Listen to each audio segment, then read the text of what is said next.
বিসমিল্লাহির রহমানির রহিম। প্রিয় শিক্ষার্থীরা, আশা করি তোমরা ভালো আছো।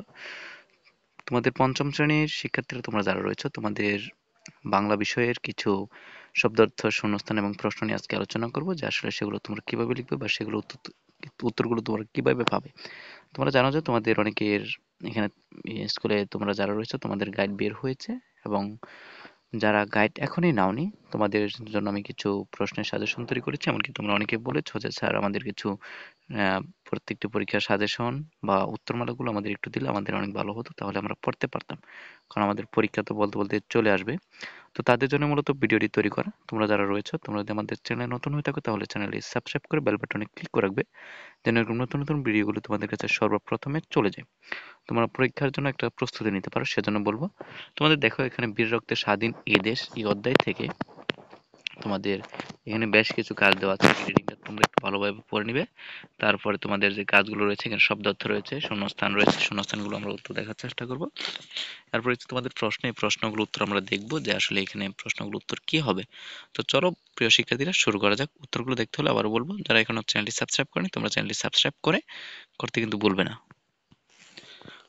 তো তোমরা একটু লক্ষ্য করো, এখানে তোমাদের 2 নম্বর যে শূন্যস্থানগুলো ছিল, শূন্যস্থানের উত্তরগুলো তোমরা এখানে পেয়ে যাচ্ছে। একটু দেখো, যদি একটু লক্ষ্য করো যে ল্যান্স নায়ক নূর মোহাম্মদ শেখের দলে ছিলেন অসীম সাহসী মুক্তিযোদ্ধা নান্নু মিয়া। এরপরে খ নম্বরটা হবে তোমাদের, নিজের জীবনকে তুচ্ছ করে নূর মোহাম্মদ শেখ সেদিন এভাবেই রক্ষা করেছিলেন মুক্তিযোদ্ধাদের জীবন।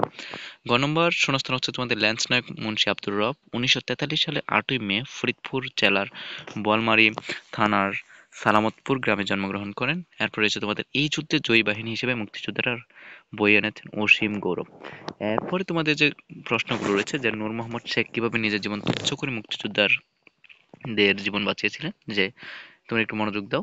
যে গোয়ালহাটি গ্রামের 3 দিক থেকে পাকিস্তানি সেনারা নূর মোহাম্মদ শেখ ও তার সাথে মুক্তিযোদ্ধাদের ঘিরে ফেলে। তখন যুদ্ধরত অবস্থায় অসীম সাহসী মুক্তিযোদ্ধা নান্নু মিয়া শত্রুর গুলিতে আহত হন। এ সময় নূর মোহাম্মদ নান্নু মিয়াকে এক হাতে কাঁধে নিয়ে অন্য হাত দিয়ে গুলি চালাতে থাকেন। এক পর্যায়ে মর্টারের গোলার আঘাতে তার পা চূর্ণ বিচূর্ণ হয়ে যায়। সংখ্যায় কম মুক্তিযোদ্ধা যাতে পাকিস্তানিরা বুঝতে না পারে সেজন্য ভারোয়া নিজের অবস্থান পরিবর্তন করে কৌশলী হন। কিন্তু তাতে তিনি থেমে যাননি, বরং গুলি চালাতে চালাতে নিজের জীবন উৎসর্গ করেন। এভাবে নিজের জীবন তুচ্ছ করে নূর মোহাম্মদ শেখ মুক্তিযোদ্ধাদের জীবন বাঁচিয়েছিলেন। তারপর তোমাদের খ নম্বর প্রশ্ন যেটি ছিল, যে ল্যান্স নায়ক মুন্সি আব্দুর রফের যুদ্ধের ঘটনাটি লিখতে বলা হয়েছে। তো এটা আসলে আমরা একটু পড়ে দিব। তোমাদের আবারও বলবো, তোমরা যারা এখনো চ্যানেলটি সাবস্ক্রাইব করোনি তোমরা চ্যানেলটি সাবস্ক্রাইব করে বেল বাটনে ক্লিক করে রাখো, এবং ভিডিওটি টেনে না দেখে পুরো ভিডিওটি দেখো। তো এখানে পাকিস্তানি সৈন্যদের বিরুদ্ধে অকুতোভয় বীরের মতো লড়াই করেন বীরশ্রেষ্ঠ ল্যান্স নায়ক মুন্সি আব্দুর রফ। 71-এর 8ই এপ্রিল মহালছড়ির কাছে বুড়িঘাট এলাকার চিংড়ি খালের দুই পাশে অবস্থান নেন মুক্তিযোদ্ধারা। তাদের উদ্দেশ্য পাকিস্তানি নৌসেনাদের উপর আক্রমণ করা, কিন্তু পাকিস্তানিরা ছিল মুক্তিযোদ্ধাদের তুলনায় সংখ্যায় অনেক বেশি।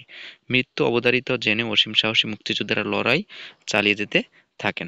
মুক্তিযোদ্ধাদের সম্মিলিত আক্রমণে পিছু হটতে বাধ্য হয় পাকিস্তানিরা। এরকম এক মুহূর্তে হঠাৎ একটা গোলা এসে পড়ে মুন্সি আব্দুর রফের উপর। এতে শহীদ হন এই বীর মুক্তিযোদ্ধা। এই ছিল তোমাদের খ নং প্রশ্নের উত্তর। এরপর গ নং প্রশ্ন উত্তর আমরা একটু দেখে নিব যে কি বলা হয়েছে। গ নং প্রশ্ন যদি তোমরা একটু লক্ষ্য করো, যে বীরশ্রেষ্ঠ রুহুল আমিন কিভাবে শহীদ হয়েছিলেন। যে বিশ্বাসঘাতক রাজাকারদের হাতে শহীদ হন বীরশ্রেষ্ঠ রুহুল আমিন। ডিসেম্বরের 10 তারিখে খুলনাকে শত্রুমুক্ত করার জন্য নৌজাহাজ বিএনএস পলাশ ও বিএনএস পদ্মা নিয়ে ছুটে যান মুক্তিযোদ্ধারা।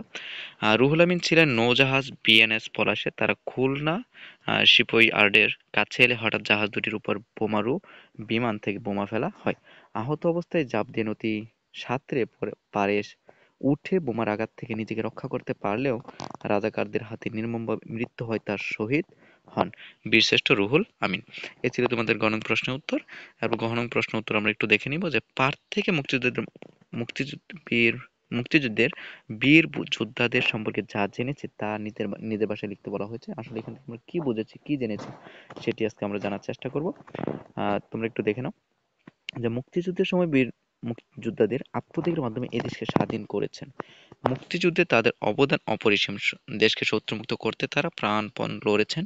ল্যান্সনায়ক নূর মোহাম্মদ শেখ, ল্যান্সনায়ক মুন্সি আব্দুর রব, মোহাম্মদ রুহুল আমিন তাদের মধ্যে অন্যতম। পাকিস্তানি সেনাদের প্রতিহত করতে তারা নিজেদের জীবন উৎসর্গ করেছেন। দেশের প্রতি ভালোবাসা ও শ্রদ্ধাবোধের কারণেই তারা যুদ্ধে অংশগ্রহণ করেন। তাদের রক্তের বিনিময়ে আমরা স্বাধীনতা অর্জন করেছি। আশা করি প্রিয় শিক্ষার্থীরা এখানে প্রশ্নগুলোর উত্তর তোমরা পেয়েছ।